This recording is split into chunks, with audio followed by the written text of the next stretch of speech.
প্রায় 200 বছর আগে এই শিব মন্দিরের জায়গায় ছিল খড়ের চালা। প্রতিষ্ঠিত ছিল দুটি শিবলিঙ্গ। কথিত আছে এই মন্দিরে পুজো দিতে আসতো ডাকাতরা। বছর পেরিয়েছে, যুগ পেরিয়েছে, লেক টেম্পল রোডের এই শিব মন্দিরের চেহারায় আমূল বদল এসেছে। দেবাদিদেব মহাদেবের সঙ্গে এখানে আরো অনেক দেবী দেবতার পুজো হয়। প্রতি বছরই শিবরাত্রির দিনে ভক্তদের ঢল নামে। কোষ্ঠীপাথরে এই দুটো শিবলিঙ্গই আগে ছিল, ছোট্ট একখানা খড়ের চালার মধ্যে ছিল। আগে যখন ডাকাতরা ডাকাতি করতে যেত এই শিবলিঙ্গতে পুজো করেই ওরা ডাকাতে বেরোতো। 1920 সালের পর থেকে এই এলাকাটা কলকাতা শহরের প্রথম প্ল্যান্ড এরিয়া বলতে যা বোঝায়, এই এলাকাটা তৈরি হয় কেআইটির আন্ডারে। লোকালয় তৈরি হলো, তখন লোকেরা যারা এখানে বসত বাড়ি শুরু করলো তারা দেখতে পেলো যে এখানে দুটো শিবলিঙ্গ পড়ে আছে। তখন তারা সেটাকে প্রোটেকশনের জন্য আস্তে আস্তে শ্রী শ্রী শঙ্কর ধর্ম প্রতিষ্ঠানের নামে রেজিস্ট্রি করা হয় 1934 সালে।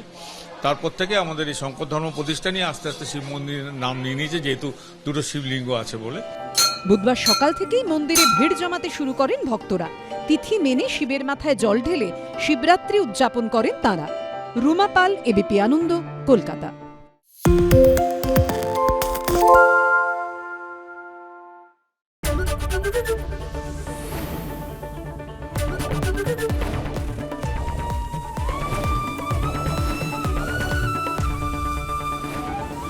এবিপি আনন্দ, এগিয়ে থাকে, এগিয়ে রাখে।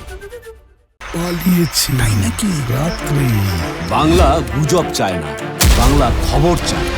বাংলা খবর, বাংলার খবর। শুনতে পাচ্ছি না, বল না। আরে 10 টাকাটা ব্যাপার নয়, আজকে 40 টাকা দিচ্ছি, কারণ 40 টাকা। বাংলা গলাবাজি চায় না, বাংলা খবর চায়। বাংলা খবর, বাংলার খবর। বাংলা ঝামেলা চায় না, বাংলা খবর চায়। বাংলা খবর, বাংলার খবর। বাংলা চেঁচামেচি চায় না, বাংলা খবর চায়। বাংলা খবর, বাংলার খবর। আরে চাটা দে। এই আমার একটা চা দেন। কি হলো আমারটা? বাংলা পক্ষপাত চায় না, বাংলা খবর চায়। বাংলা খবর, বাংলার খবর। সত্য অন্তহীন, সত্যের খোঁজও তাই, সত্য সন্ধানে তাই আমরা অক্লান্ত, অকুতভয়। এবিপি আনন্দ নতুন ভাবনার প্রতীক, যা মনে মুক্ত, তথ্যে যুক্ত এবং যাবতীয় সীমানার বাঁধন থেকে মুক্ত।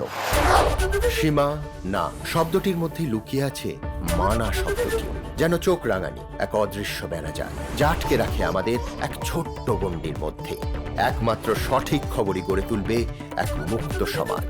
সেই জগৎ গড়ার লক্ষ্যে কোনো সীমানার ঠুকুটি আমরা মানব না। এবিপি আনন্দ, এগিয়ে থাকে, এগিয়ে রাখে।